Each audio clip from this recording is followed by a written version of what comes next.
着思想享受過程，應好好揮霍，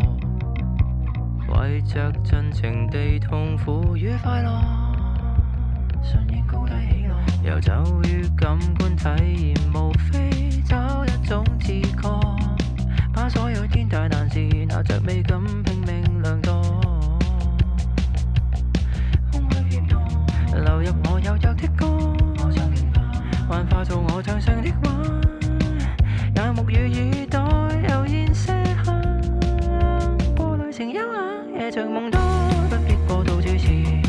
未來日子不必過度探知，現時就於此時與那你是沾些詩意，寫好故事，美事傻事全然欲試，別談未知，自由行是不空講沒得意，漫無目的都可創造句子，現時就一再着迷，跟我步伐見步行步，感覺着當向宇宙開到綻放時。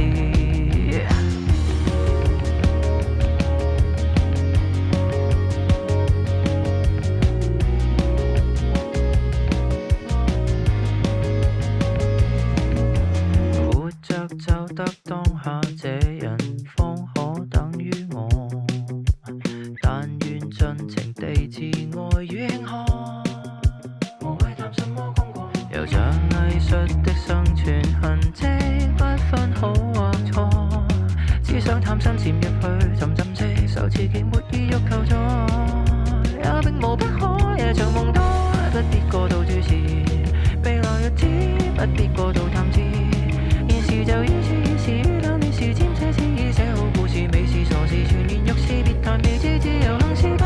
空講沒得意，漫無目的都可創造句子，現時就一再着迷，跟我步伐見步行步，感覺着當向宇宙開到綻放時，流難細節默默分析能尋到美麗，